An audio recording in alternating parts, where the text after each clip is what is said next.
ప్రార్థన చేసుకుందాం. మహాపరిశుద్ధుడు తండ్రి, నీ పాదములకు వందనాలు ప్రభువా.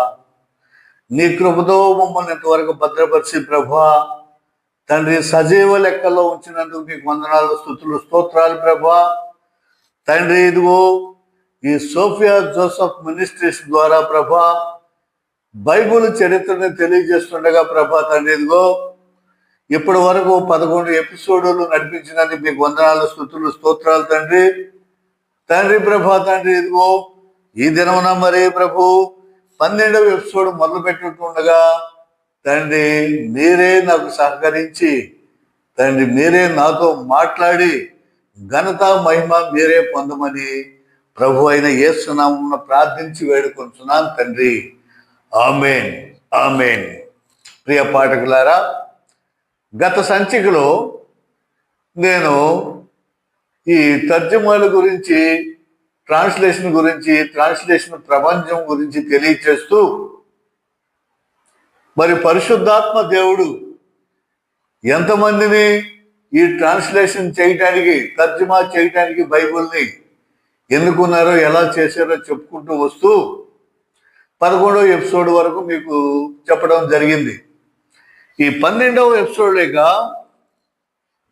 మనం ముఖ్యంగా భారతీయ భాషల్లోకి బైబిల్ ఎలా వచ్చింది, భారతీయ భాషల్లోకి బైబిల్ తర్జుమా ఎంతమంది చేశారు, ఎన్ని భాషల్లో చేశారు, ఎలా వచ్చింది, మరి ఎక్కడో ఐగుప్తు దేశం నుంచి, ఇజ్రాయేల్ దేశం నుంచి, కానానుపురం నుంచి, యేసు ప్రభు జీవించిన కాలం నుంచి మరి ఆయన జీవిత చరిత్ర యావత్తు కూడా మరి ప్రపంచమంతటి కూడా వ్యాప్తి చెందింది. ఆ వ్యాప్తి చెందడంలో భాగంగానే భారతదేశానికి యేసు ప్రభు జీవిత చరిత్రని, ఆయన జీవితాన్ని ఎవరు పరిచయం చేశారు, ఎవరు తీసుకొచ్చారు అని మనం ప్రశ్నించుకుంటే, ఈ ట్రాన్స్లేషన్ కంటే ముందు అసలు బైబిల్ ఎలా వచ్చింది, ఈ సువార్త సేవ భారతదేశానికి ఎలా వచ్చిందంటే, మొట్టమొదటిసారిగా మనం చెప్పుకోదగినటువంటి వ్యక్తి ఎవరంటే మరి పునీత తోమా గారు యేసు ప్రభు యొక్క 12 మంది శిష్యుల్లో ఒకరైనటువంటి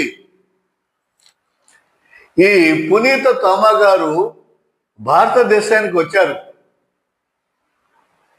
యేసు ప్రభు ఆరోహణ అయిపోతూ 40 రోజులు శిష్యులకి కనపడుతూ ఆయన ఆరోహణమై వెళ్ళిన తర్వాత పరిశుద్ధాత్మను పంపి వారికి బాప్తిస్మం పొంది అక్కడ అనేక క్రైస్తవులు మార్చిన తర్వాత శిష్యులందరూ మరి ప్రపంచమంతటి కూడా ఒక్కో శిష్యుడు ఒక్కో ప్రాంతానికి వెళ్ళిపోవడం జరిగింది. వెళ్ళిపోవడం అంటే ప్రభువే పంపించాడు. వాళ్ళని ప్రేరేపించి ఇదిగో భూదిగంతముల వరకు నా సువార్తను వ్యాప్తి చేయండి, ఈ సువార్త సకల జనులకు కుల మత ప్రాంత భేదం లేకుండా ప్రకటించబడాలి, ఆ తర్వాతే నా రాకడ మళ్ళీ ఉంటుందని చెప్పి వీరందరినీ ప్రేరేపించి ఈ 12 మంది శిష్యులను కూడా భూప్రపంచం అంతా కూడా ఒక్కొక్క ప్రాంతానికి పంపించడం జరిగింది. దానిలో భాగంగానే మరి పునీత తోమా గారు మన భారతదేశానికి రావడం జరిగింది. దీనిలో మరి ఆలోచిస్తే ఎన్నో ఆసక్తికర విషయాలు వెలుగులోకి వస్తాయి. 1వ శతాబ్దంలోనే యేసుక్రీస్తు 12 మంది శిష్యులలో పునీత తోమా ద్వారా యేసుక్రీస్తు సువార్త భారతదేశంలోకి వచ్చింది. కాబట్టి 1వ శతాబ్దంలోనే అనేకులు యేసుక్రీస్తు నందు విశ్వాసం ఉంచారు. తోమా గారు కేరళ రాష్ట్రంలో మరి ప్రవేశించడం అనేది జరిగింది. పునీత తోమా గారు మరి క్రీస్తు శకం 52వ సంవత్సరంలో భారతదేశానికి వచ్చారు. భారతదేశానికి మరి మలబారు తీర ప్రాంతానికి చేరుకున్నారు ఒక ఓడ ప్రయాణం ద్వారా. ఆయన్ని యేసు ప్రభు వారి కలలో కనిపించి నువ్వు భారతదేశానికి వెళ్ళి సువార్త సేవ చేయండి. అమ్మో నేను వెళ్ళను అని చెప్పేసి ఆయన అంటే, కాదు నువ్వు భారతదేశానికి వెళ్ళాలి అని చెప్పేసి ఖచ్చితంగా ఆజ్ఞాపిస్తే, మరి భారతదేశంలో ఆ రోజుల్లో ఒక రాజు తన రాజప్రసాదాన్ని కట్టడం చేయటానికి తోమా గారు కూడా వడ్డింగ్ పని చేసేవాడు. చక్కని ప్రశస్తమైనటువంటి కట్టడాలు కట్టేది ఎవరున్నారాయంటే ఆ రోజుల్లో మరి యెరూషలేము దేవాలయాన్ని మరి యెహోవా దేవుని ఆజ్ఞతో మరి నిర్మించినటువంటిది గొప్ప ఆశ్చర్యం ఆ రోజుల్లో. ఆ కొలతలు, మరి ఆ వాడినటువంటి కలప, ఆ డిజైను, అవన్నీ కూడా చాలా అద్భుతమైన కట్టడాలు. అక్కడ ఉన్నటువంటి వారు ప్రపంచమంతా కూడా మంచి కట్టడాలు కడతారు అనేటువంటి వ్యాప్తి చెందింది. దానిలో భాగంగానే తోమా గారు ఈ శిల్పకళ, ఈ బిల్డింగ్ ఇవన్నీ కట్టడంలో, వడ్రంగి పని చేయటంలో మంచి చాతుర్యం, కళ కలిగినటువంటి వ్యక్తి ఈయన మరి ఆ కొచ్చిన ప్రాంతానికి అక్కడ భారతదేశ రాయబారి ఒక ఆయన ఉండేవాడు. ఆయన ద్వారా వాడలో ఈయన్ని ఇక్కడ తీసుకురావడం, ఈ బిల్డింగ్ని కట్టడానికి, రాజప్రసాదాన్ని కట్టడానికి ఆయన అక్కడికి తీసుకురావడం జరిగింది. జరిగి దీన్ని చక్కగా నీ నైపుణ్యంతో కట్టాలి అని చెప్పగానే సరే తోమా గారు ఒప్పుకుంటారు. ఒప్పుకొని దాన్ని కట్టడం మొదలెడతారు. అక్కడ కొంత ధనాన్ని కూడా ఈయనకి సమకూరుస్తారు. సమకూరుస్తూ మరి ఈ ధనమంతా కూడా ఉపయోగించి ఈ బ్రహ్మాండమైనటువంటి కట్టడాన్ని కట్టాలని ఆ రాజు మరి ఈయనకి ఆజ్ఞాపించడం అనేది జరిగింది. ఈయన తీసుకునే చక్కగా తన నైపుణ్యంతో రాజప్రసాదం కడుతున్నారు. మరి అంత క్రితమే ప్రభు మరి యేసు ప్రభు వారి యొక్క శిష్యుడు కాబట్టి ఈయనకే పరిశుద్ధాత్మ దేవుడు తోడై ఉన్నాడు కాబట్టి అనేక శక్తులు ఉన్నాయి కాబట్టి అక్కడ ఆ ఊరిలో ఆ ప్రదేశంలో ఒక పెద్ద దెయ్యం బట్టి పీడించుతున్న ఒక అమ్మాయి మరి అందరినీ అల్లకల్లోలం గందరగోళం చేస్తూ ఉంటే తోమా గారు ఆ దెయ్యాన్ని వదిలేస్తాడు. ఆ దెయ్యాన్ని వదిలించగానే ప్రజలందరికీ తెలిసిపోతుంది, అమ్మో ఈయన దెయ్యాల్ని వదిలిస్తున్నాడు, రోగాల్ని పోగొడుతున్నాడు, స్వస్థత చేస్తున్నాడు అని చెప్పి ఈయన పూజించే దేవుడు ఎవరు? అంతక్రితం మరి ఒక రాక్షసి, ఒక దెయ్యం ఒక విగ్రహంలో చేరి అక్కడ ఊరి వారందరినీ కూడా స్వస్థత చేస్తాను అది ఇది అని చెప్పేసి నమ్మించి ప్రజలందరినీ సర్వనాశనం చేస్తూ ఉంటది. ఆ తరుణంలో తోమా గారు అది కనిపెట్టి మరి ఆ రాక్షసి సైతాన్ని పంపించేయటం జరుగుతుంది. ఆ విగ్రహం బ్రద్దలైపోవడం జరుగుతుంది. అది చూసి అనేకులు మరి క్రీస్తు ప్రభు యొక్క మరి నీడలో నమ్ముకుని ఈయన ఏ దేవుణ్ణి పూజిస్తున్నాడు, యేసు ప్రభు వారిని పూజిస్తున్నాడు కాబట్టి ఆయన ద్వారా సర్వశక్తులు ఉన్నాయి కాబట్టి ఆయన నమ్ముకుందాం అని చెప్పేసి వాళ్ళు రావటం ఎన్నిగాడు జరుగుతుంది. అది పోయిన తర్వాత అది ఏం చేసింది, పోతూ పోతూ అంత తేలిగ్గా పోతుందా దెయ్యం, రాక్షసి దెయ్యం? దానికి బోడు సంపాదన వస్తుంది. ఒక మాంత్రికుడు ఉన్నాడు అక్కడ. ఆ మాంత్రికుడు దీన్ని ఉపయోగించుకుని బోడు సంపాదిస్తున్నాడు. అప్పుడు మళ్ళీ ఈ దైవం వెళ్ళిపోయి రాణిగారి కూతురికి, రాజుగారి కూతురికి ఇద్దరికే ప్రవేశిస్తుంది. ప్రవేశించేసరికి ఈ రాజుగారు పిలిపించి ఆ రెండు దెయ్యాలను వదిలించమంటే ఆ రెండింటిని కూడా యేసు ప్రభు వారి యొక్క శక్తితో, పవిత్రాత్మ శక్తితో రెండు దెయ్యాల్ని పారద్రోలటం జరిగింది. ఇక ఈయన మీద ప్రజలందరికీ ఎనలేని విశ్వాసం, నమ్మకం కలిగి క్రీస్తు ప్రభువుని నమ్మటం, ఆరాధించడం జరిగింది. అట్టి తరుణంలో ఈ కట్టడాన్ని కూడా ఆయనకు అప్పగించి కట్టడం చేస్తున్నారు. అక్కడి నుంచి మలబారు తీరంలో, కేరళ ప్రాంతంలోని మలబారు తీర ప్రాంతంలోనికి ఆయన ప్రవేశించి అక్కడ క్రీస్తు ప్రభువు చేత అనేక అద్భుతాలు చేస్తూ ఆయన వస్త్రం చెంగు తాగితే చాలు మరి స్వస్థత జరుగుతుంది. ఆయన నీడ పడితే దెయ్యాలు పారిపోతున్నాయి. యేసు ప్రభు వారు జీవించిన కాలంలో ఎలాంటి అద్భుతాలు జరిగినాయో అలాంటి అద్భుతాలు జరిగినాయి. అక్కడ కొంకణ తీర ప్రాంతంలో సుమారు 7-8 దేవాలయాలు కట్టిస్తాడు ఆయన. మలబార్ తీర ప్రాంతంలో 7-8 దేవాలయాలు కట్టిస్తాడు. అందుకనే కేరళ రాష్ట్రం అంతప్పుడు క్రైస్తవులుగా ఉంటారు. అక్కడ క్రైస్తవులుగా మొట్టమొదటిగా మారిన వారు ఎవరైనా బ్రాహ్మణులు. వాళ్ళు మరి వారి యొక్క విగ్రహాలను వదిలిపెట్టేసి మరి తోమా గారి యొక్క సూచక క్రియలు చూసి అనేకులు క్రీస్తు ప్రభువును ఆ రోజుల్లో నమ్ముకుంటారు. ఆ విధంగా తోమా గారు భారతదేశం వచ్చి అనేక అద్భుతాలు చేస్తూ ఉంటారు. దానిలో భాగంగానే మరి మద్రాసు కూడా వస్తారు. మద్రాసు వచ్చి మద్రాసు ఏరోడ్రమ్ ప్రాంతంలో మరి ఆయన నివసించి 40 సంవత్సరాలు జీవించినట్లు మనకు చరిత్ర ఆధారాలు ఉన్నాయి. ఒక కొండ గృహలో నివసిస్తాడు. ఆ కొండ గృహలో నీళ్లు గడ లేకపోతే ప్రభువుని ప్రార్థన చేసుకుంటే మంచినీళ్ళు వస్తాయి త్రాగటానికి. ఆ నీళ్లు ఇప్పటికీ ఉన్నాయి, హోలీ వాటర్గా తెచ్చుకుంటారు. సాయంత్రం హిమానాశ్రమం దగ్గరలో ఉంటుంది. నేను అనేక సార్లు వెళ్ళాం, యాత్రికులను తీసుకెళ్ళాను, చూపించాను మద్రాసులో. మరి అక్కడ అనేక అద్భుత కార్యాలు తోమా గారు చేయడం జరిగింది. తర్వాత ఇవన్నీ కట్టుకథలు కాదు, చరిత్ర ఆధారాలు ఉన్నాయి. 1557లో పోర్చుగీస్ వారు వచ్చి తోమా గారిని సందర్శించారు. పోర్చుగీస్ వారు యాత్రికులు కూడా వచ్చేవాళ్ళు.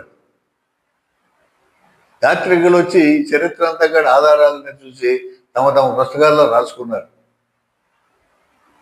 యేసుప్రభు వారు ఉన్నారా అంటే ఉన్నారు. తోమా గారు ఇక్కడ చనిపోయినటువంటి ఆనవాలు అవశేషాలు అన్ని ఇక్కడ మనకి చర్చి గుడి భారతదేశంలో కనపడుతుంది కాబట్టి యేసుప్రభు వారు కూడా ఉన్నారు.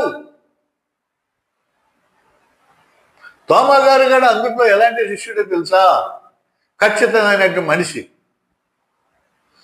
ఆయన్ని చూసి నమ్మితేనే ఏదైనా నమ్ముతాడు, లేకపోతే అంత తేలిగ్గా నమ్మడు. పునైతే యోహాను గారు తోమా గారు ఇద్దరు ఒక ఊరి వారే, బాల్య స్నేహితులు, ఇద్దరు జాలర్లు, ఇద్దరు ఒకసారి యేసుప్రభు శిష్యులుగా అంగీకరిస్తారు. మత్తయి సువార్తలో ఒకనొక సందర్భంలో మరి యోహాను సువార్తలో లాజరు చనిపోయినప్పుడు లాజర్ని బ్రతికించడానికి యేసుప్రభు తన శిష్యుల్ని ఎండబెట్టుకుని వెళ్తుంటే అక్కడ తిరుగుబాటు ఉంది యేసుప్రభు మీద. యేసుప్రభు మీద తిరుగుబాటు ఉంది, రానెవరు చేయరు. అందుకని తోమా అంటాడు, మనగాడే వెళ్ళి చచ్చిపోదాం పదా లాజర్తో పాటు అని చెప్పేసి, రండి, ఎందుకు యేసుప్రభు వెళ్తుంటే మనం వెళ్ళిపోవడం ఏంటి, రండి వెళ్దాం రండి అని చెప్పేసి శిష్యులకి ధైర్యం చెప్పి తీసుకెళ్ళినటువంటి వ్యక్తి ఆయన. హల్లెలూయా, హల్లెలూయా. అప్పుడు తోమా గారు మరి ఎంత నమ్మకంగా మరి ప్రభువుని నమ్మారో మనకి అర్థమవుతుంది. లాజర్ని బ్రతికించటం అద్భుత కార్యం, మరి అనేకుల్ని మరి క్రీస్తునందు విశ్వాసం ఉంచేలాగా చేయడం జరుగుతుంది. అలా ఖచ్చితంగా అడిగేస్తాడు. మరొకసారి యేసు ప్రభు వారి శిష్యులతో, నేను ఇళ్ళు ప్రదేశానికి మీరు రాలేరు అని అంటే, ప్రభువా మీరు ఎక్కడికి వెళ్తున్నారో మాకు తెలియకుండా మేమెట్లా వస్తాం, రాలేరంటున్నారు అని అంటే ఆయన అంటాడు, నేనే మార్గాన్ని సత్యాన్ని జీవాన్ని, నా ద్వారా తప్ప ఎవడు పరలోక రాజ్యానికి వెళ్ళలేరు. నా తండ్రి అనేక నివాస స్థానములు ఉన్నవి, మీకు సిద్ధం చేయడానికి వెళ్తున్నాను, లేని ఎడలా మీతో చెప్తాను అని చెప్పేసి అంటే, మరి తోమా గారు ధైర్యంగా ఏదైనా ఎవరు అడిగేవాడు కానీ భయపడేవాడు. తోమా గారు మాత్రం ధైర్యంగా ప్రభు వారిని అడిగేవాడు, మీరు వెళ్ళేది ఎక్కడో మాకు తెలియదు, మాకు మేము ఎక్కడ వస్తాం అంటే, పిచ్చివాడా ఇది నేను వెళ్ళే స్థలానికి అన్నారు.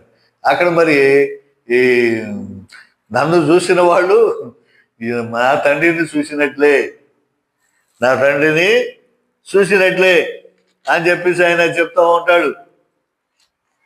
మరి నతానియేలుతో కూడా మాట్లాడతాడు, ప్రభు నేను తండ్రి ఏకమై ఉన్నామని చెప్పేసి యేసుప్రభు వారు చెప్తారు. మరి ఒక సందర్భంలో తోమా గారు యేసుప్రభు వారు లేచి పునరుత్థానమై శిష్యులుగా కనబడినప్పుడు తోమా ఉండడు. అప్పుడు శిష్యులు చెప్తారు, ప్రభు వారు బ్రతికారు, వచ్చారు, మరి మేము చూసామంటే ప్రభు వారు బ్రతుకుతాం ఏంటయ్యా, మనిషి చనిపోయి తనకు తానుగా ఎక్కడైనా బ్రతుకుతాడా? బ్రతికేవాడైతే అసలు చనిపోకోకుండానే ఉంటాడు కదా. నేను మాత్రం నమ్మను. నేను ఆయన ప్రక్కలో ఈ బళ్ళెంపు పోటు పొడిచినటువంటి గాయములో నా ఏలు పెట్టి చేతుల ఎన్నికడ నేను చూస్తేనే నేను నమ్ముతాను, లేకపోతే నమ్మనంటే మరొక పర్యాయం ప్రభువారు శిష్యులందరూ అప్పుడు తోమా కాడ ఉంటాడు. ఉన్నప్పుడు వచ్చి తోమా ఇటు రమ్మంటాడు, చూడు నా గాయాలు చూడు, నా ప్రక్కలో ఏలు పెట్టు అని చెప్పేసి అంటే కన్నీరు మున్నీరైపోయి ఏడుస్తూ, ప్రభువా నేను ఎంత అవివేకిని, నా కళ్ళు తెరవబడి నా ప్రభువా నా దేవా అని చెప్పేసి గట్టిగా వాటేసుకుని ఏడుస్తాడు. అప్పుడు ప్రభు అంటాడు, చూసి నమ్మిన వారి కంటే చూడక నమ్మిన వారు ధన్యులు అని చెప్పేసి ప్రభు చెప్తాడు. అందుకనే మన చర్చిల గుళ్ళల్లో సప్రసాదం, అదే రొట్టె ద్రాక్షారసం నడి పూజలో గురువు పట్టుకుని ఇది క్రీస్తు శరీరము, ఇది క్రీస్తు రక్తము అని పైకెత్తి గురువు చెప్పినప్పుడు అందరికడ ఏమంటారు, తోమా గారు చెప్పినటువంటి మాటనే గుర్తు చేసుకుంటారు. నా ప్రభువా నా దేవా, ఓ నా దేవా, ఓ నా ప్రభువా అని చెప్పేసి ఆ మాటని నేటికి ఇప్పటికి కాడ నిండు పూజలు, నడి పూజలు, మరి రొట్టె ద్రాక్షారసం గురువు పైకెత్తినప్పుడు నా ప్రభువా నా దేవా అని చెప్పేసి మరి అందరూ చెప్తా ఉంటారు, గంట మోగుతూ ఉంటారు. పరిశుద్ధాత్మ దేవుడు మరి వచ్చాడు, యేసు ప్రభు వారే సాక్షాత్తు రొట్టె ద్రాక్షారస రూపంలో మన మధ్య వచ్చారని చెప్పేసి చెప్తూ దూపమేస్తూ గంట మోగిస్తూ ఆరాధన చేస్తున్న టైంలో ప్రజలందరూ కూడా నా ప్రభువా నా దేవా అని చెప్పేసి ఆలాపిస్తారు. కావాలంటే మీరు ఆర్షం చర్చిలో పూజ జరిగేటప్పుడు మీరు వెళ్ళి చూడండి. ఎవరు రావద్దనరు, ఎవరు నిషేధించరు. మీరు ఇంకొక శాఖ ఇంకొక ఇది మా గుడికి ఎందుకు వస్తారు అని మిమ్మల్ని అడగరు. నా దేవాలయము అందరికీ దేవాలయం అన్నట్లు ప్రతి ఒక్కరు కూడా వెళ్తారు. నీ పేరేంటి, నీ చర్చ ఏంటి, ఏ గుడి నుంచి వచ్చారు, ఏవి అసలు వివరాలు ఏమి కదా అడగరు.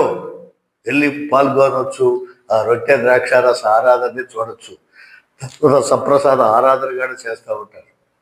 అది తోమా గారి యొక్క విశ్వాసం. అంతటి విశ్వాసం కలిగినటువంటి వ్యక్తి మన భారతదేశానికి వచ్చాడు, మలబారు తీర ప్రాంతానికి వచ్చాడు.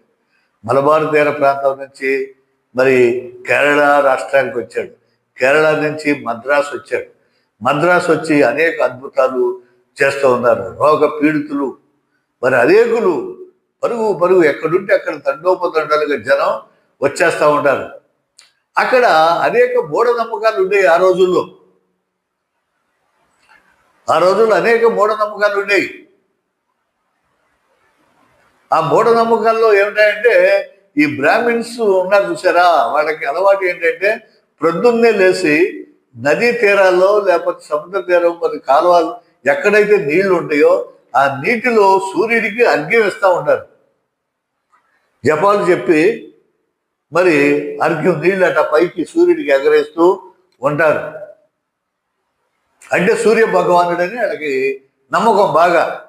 ఎందుకంటే సమస్త జీవకోటి రాశికి సూర్యుడు లేనిదే రాత్రి పగలు జరగదు, ఆ వేడి లేనిదే వృక్షాలు మరి ఆక్సిజన్ వదలవు, కిరణజన్య సంయోగ క్రియ జరగదు, పక్షులు లేవు, ఆహారం సంపాదించుకోలేవు, మనుషులు కూడా జీవనోపాధి సాగదు. అన్నిటికీ సూర్యుడే కారణం కాబట్టి సూర్యుడే దేవుడు, సూర్య భగవానుడు అని చెప్పేసి వీళ్ళు నమ్మి మరి అర్ఘ్యం ఇస్తూ ఉంటారు. అయితే అది అజ్ఞానం అయినటువంటి చర్యని మనకు ఇప్పుడు తెలిసింది.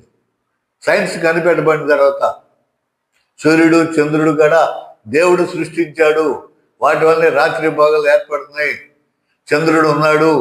పూర్వకాలం చంద్రుడి మీద కథ చెప్పేవాడు.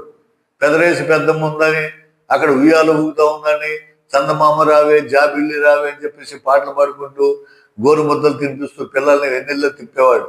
ఇప్పుడు చంద్రుడి మీదకి రాకెట్లు వేసుకెళ్ళి చంద్రమండలానికి వెళ్ళొచ్చి అది కూడా ఒక భూగోళం లాంటిది అని చెప్పేసి సైంటిస్టులు కనిపెట్టారు.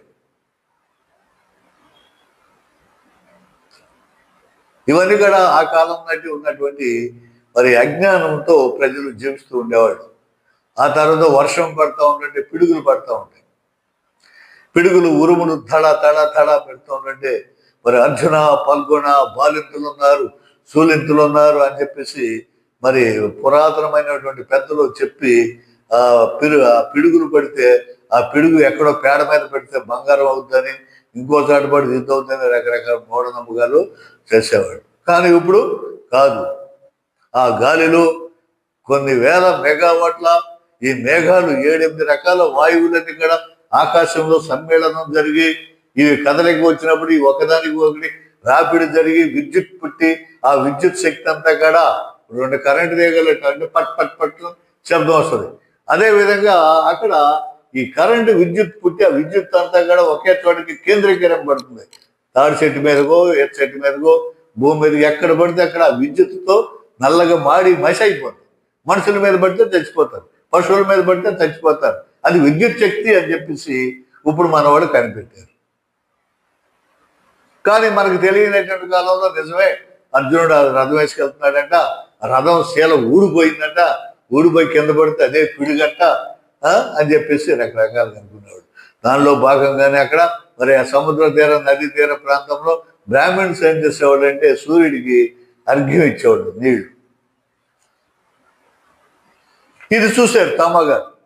చూసి ఏంటి సూర్యుడికి దేవుడు అనేది కొలవటం ఏంటి, అజ్ఞానంగా ఉండాలని చెప్పేసి అప్పుడు వాళ్ళ దగ్గరికి వెళ్ళి, అయ్యా మీరు చాలా అజ్ఞానమైన పని చేస్తున్నారు, సూర్యుడి గడ ఒక గోడవే, కాబట్టి ఒక పని చేద్దాం, ఈ నీళ్లు మీరు అలా పైకి ఎగరేయండి మీ దేవుడిని తలుసుకొని, అవి అక్కడే ఉంటే నేను మీ మతంలోకి వచ్చేస్తా, మీ మంత్రాలన్నీ చదువుతా, మీలో కలిసిపోతా.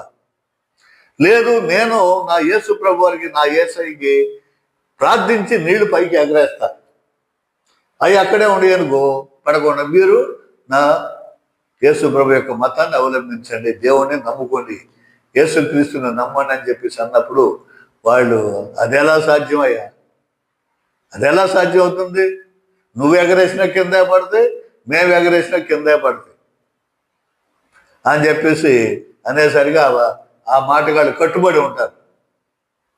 కట్టుబడి ఉండి మరి వీళ్ళు ఫస్ట్ వీళ్ళకే ఛాన్స్ ఇస్తాడు. వీళ్ళు ఎన్నిసార్లు నీళ్ళు ఎగరేసినా పడిపోతూ ఉంటాడు, ఎగరేసినా పడిపోతూ ఉంటాయి, ఎంత బలంగా మంత్రాలు చెప్పినా పడిపోతూ ఉంటాయి. ఇక మన తోమా గారు యేసు ప్రభు వారిని స్మరించి దోషులతో నీళ్లు తీసుకుని అలా పైకి ఎగరేస్తే అవి అక్కడే ఆగిపోతాయి. హల్లెలూయా హల్లెలూయా హల్లెలూయా, ఆ నీళ్ళు అక్కడే ఆగిపోతాయి.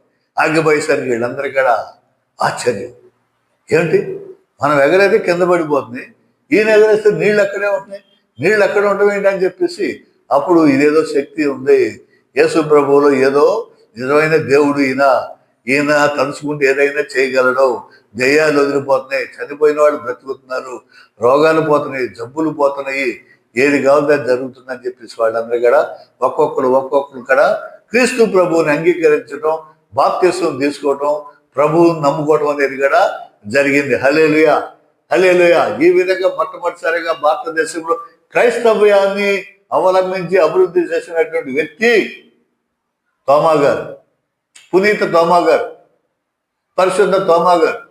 ఆయన చేశాడు. ఈ రకంగా అవే కాకుండా ఈ దెయ్యాలను వదిలిపెట్టడం, మరి ఇవన్నీ కూడా అనేక అద్భుత కార్యాలు జరుగుతాయి కదా. ఇలా జరుగుతూ ఉంటుంటే సరే ఒకసారి ఏం జరిగిందంటే ఈ దేవాలయాన్ని కట్టడానికి, అది రాజుగారు పిలిపించాడు కదా, కట్టడాన్ని కట్టమని చెప్పేసి కొంత డబ్బులు కాడిచ్చాడు కదా. ఈయన ఏం చేశాడు, ఈ డబ్బులన్నీ కూడా మరి పేదలకు పంచిపెట్టేస్తున్నాడు. తిండి లేని వాళ్ళకి, ఇల్లు లేనటువంటి వాళ్ళకి, జబ్బుతో బాధపడుతున్నటువంటి వారికి వీళ్ళందరూ కూడా రాజుగారు ఇచ్చిన డబ్బులంతా పంచిపెట్టేస్తున్నాడు. ఇది కట్టడం జరుగుతూనే ఉంది, ఈ పని చేస్తానే ఉన్నాడు, దుర్వినియోగం ఏమైనా. కానీ ఆ డబ్బును వీళ్ళకందరికీ పంచుతుంటే ఈ మిగిలినటువంటి ఈ మాంత్రికుడు, తర్వాత దెయ్యాల మీద బ్రతికేటువంటి వారు వీళ్ళందరూ కూడా వెళ్ళి రాజుగారికి ఫిర్యాదు చేస్తారు. అయ్యా మీరు ఇచ్చిన డబ్బు అంతా అందరికీ మరి విడిగా దాన ధర్మాలు చేసేస్తున్నాడు ఈయన సొమ్ము అయినట్లు.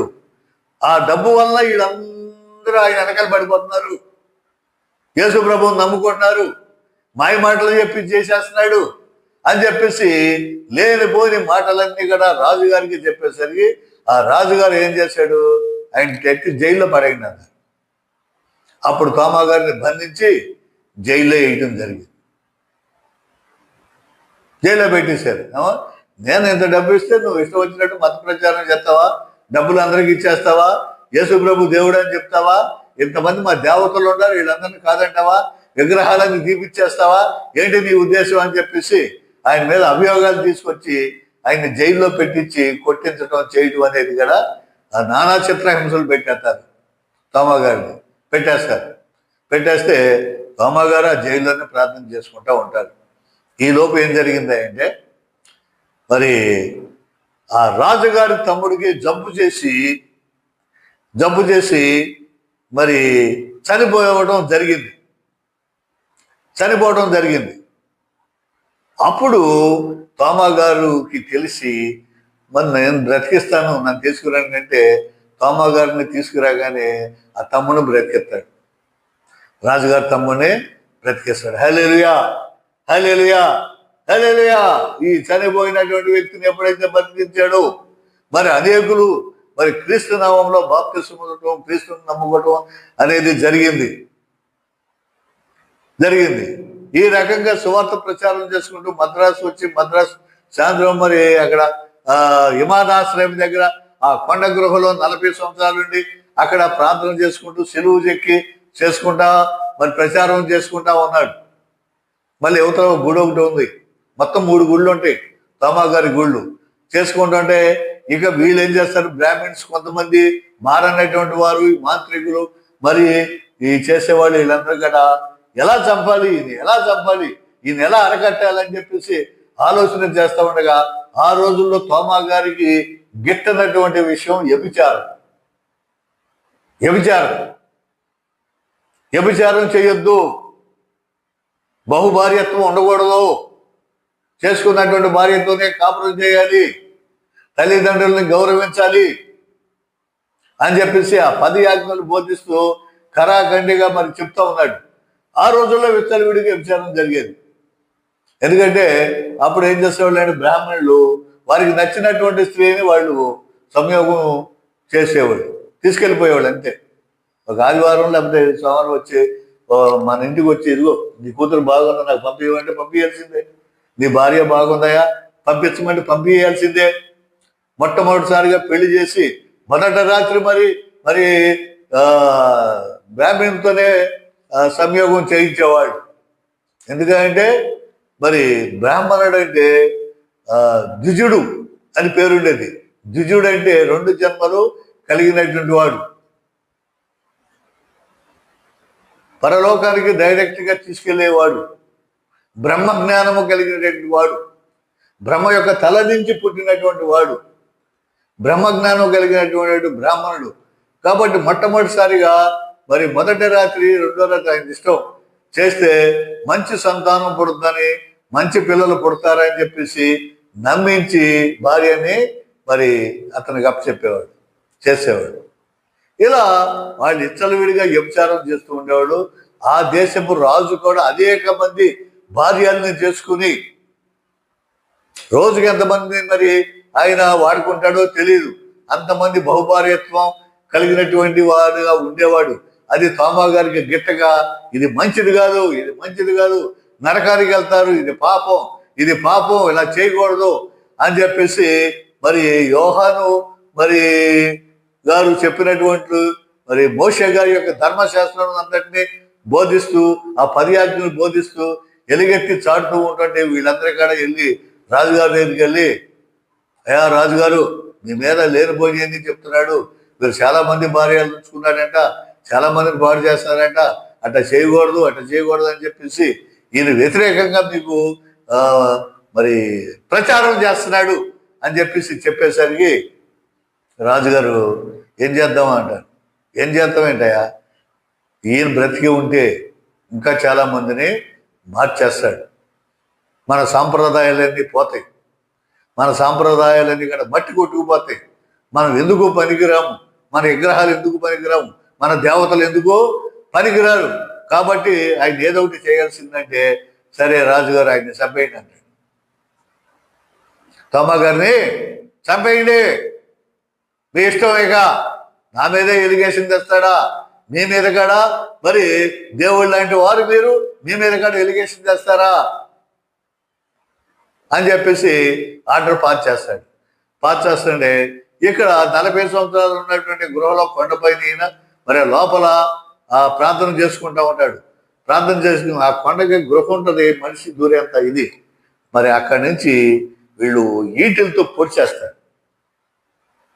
తోమా గారు ప్రార్థన చేసుకుంటుంటే ఈటితో పొడిచి పొడిచి పొడిచి చచ్చిపోయాడని చెప్పి వెళ్ళిపోతారు. ఇక ఆయన రక్తంతో పాక్కుంటూ మరి పైకి వచ్చేసి ఆ కొండ మీద ఒక సిలువ ఆకారంగా ఆయన గీసుకుంటాడు, చెక్కుకుంటాడు.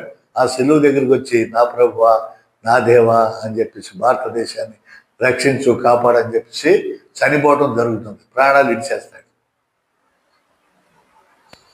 ఇడిచేస్తే ఇక అక్కడి నుంచి మరి ఆ ప్రక్కన దేవాలయం ప్రార్థన చేసుకున్నారు కదా, అక్కడ ఒక దేవాలయం కట్టిస్తారు. ఆ బాడీని మరి ఇతర దేశాలకి, ఇటలీకి వాటికి తీసుకెళ్ళిపోతా ఉంటే మళ్ళీ కొన్ని వాడ వెళ్ళడం ఎంతైనా మళ్ళీ వెనక్కి తిరిగి వస్తూ ఉంటాడు. కాబట్టి ఆ బాడీని తీసుకుని ఈ మైలాపూర్ దగ్గర సమాధి చేసేస్తారు.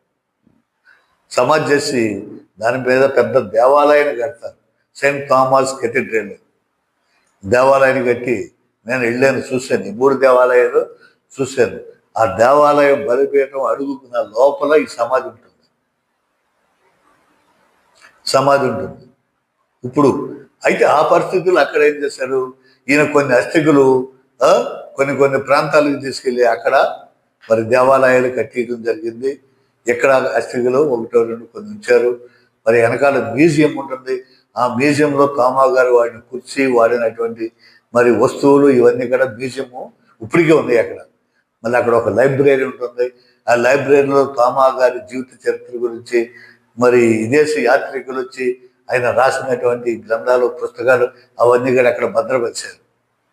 సరే, ఇది జరిగిన తర్వాత ఆ దేశ రాజుకి మళ్ళా అస్వస్థత జరుగుతుంది. అస్వస్థత జరిగినప్పుడు ఇదిగో వింటాడు తోమా గారు. ఇప్పుడు ఏలియా సమాధి చేసినప్పుడు ఆయన ఎముకలు ఒక బాడీకి తగలగానే ఆ శవం ఎలా బ్రతికిందో ఈయన కాడ మరి ఏదన్నా ఎముకలు అస్థికులు తీసుకొస్తే బతుకుతాడా అని చెప్పేసి మరి ఆ సమాధి అంతా తవ్వితే అప్పటికి అస్థికులు అవన్నీ కూడా తీసుకెళ్ళిపోయారు. అయితే ఆ మట్టిని తీసుకొచ్చి ఆయనకి రాసినప్పుడు ఆయన బ్రతకటం అనేది జరుగుతుంది. హల్లెలూయా, హల్లెలూయా. కాబట్టి ఇది గమనించినటువంటి రాజు, ఆ రాజు కుటుంబీకులు, ఆ రాజు పరివారం మొత్తం అందరూ కూడా క్రైస్తవులుగా మారిపోతారు. హల్లెలూయా, హల్లెలూయా. క్రైస్తవులుగా మారిపోయి ఆ క్రైస్తవం అనేది మరి కేరళ, మద్రాసు ఈ ప్రాంతంలో ఎక్కువగా అభివృద్ధి చెందడం అనేది జరిగింది. ఈ రకంగా హతసాక్షి అయిపోయినారు. హతసాక్షి అయిపోవటం అనేది జరిగింది. మరి ఆ రకంగా తోమా గారు భారతదేశానికి వచ్చారు. వచ్చి 52-72 సంవత్సరాల మధ్య సుమారు క్రీస్తు శకం 52వ సంవత్సరంలో వచ్చారు. 72 సంవత్సరం వరకు ఇక్కడ జీవించి ఉన్నారని చెప్పేసి మనకి తెలుస్తుంది. కాబట్టి ఇక్కడ బాండస్ హుసేన్ రాజు సిరియా ఇండియా రాయబారి అబ్బానీస్ అనేటువంటి అతను ఈ తోమాని ఇక్కడికి తీసుకురావడం, ఇది కట్టించడానికి రాజు సోదరుడు గాజు చనిపోతే మరి అతని తోమా బ్రతికిస్తాడు. రాజు సోదరుడు పేరు గాజు. ఆ గాజు చనిపోతే మరి తోమ బ్రతికించడం అనేది జరిగింది. మరి ఈ రకంగా మరి ఈయన తర్వాత ఇంకెవరు వచ్చారే భారతదేశం అంటే పునీత బర్తలోమై కూడా భారతదేశానికి వచ్చాడు. బర్తలోమై కూడా భారతదేశానికి వచ్చి మరి యేసు ప్రభు వారి గురించి ప్రకటించడం, మరి ఇక్కడ అందరినీ అనేక క్రైస్తవులుగా మారడం అనేది జరిగింది.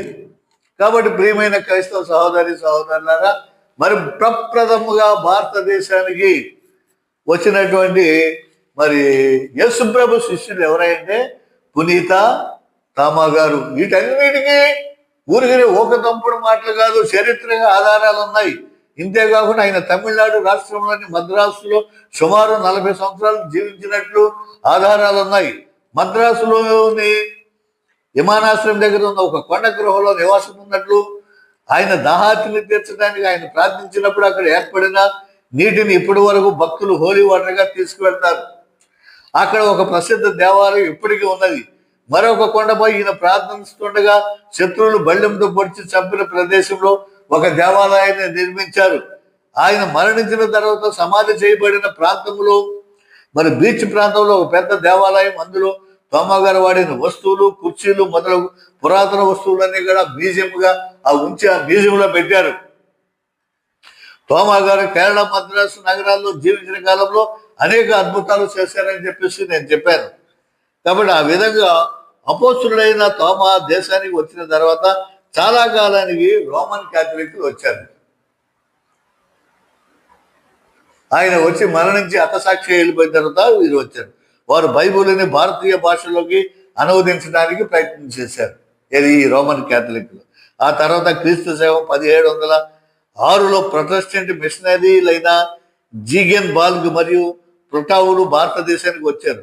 బైబిల్ను మొదటగా భారతీయ భాష అయిన తమిళంలోనికి అనువదించారు.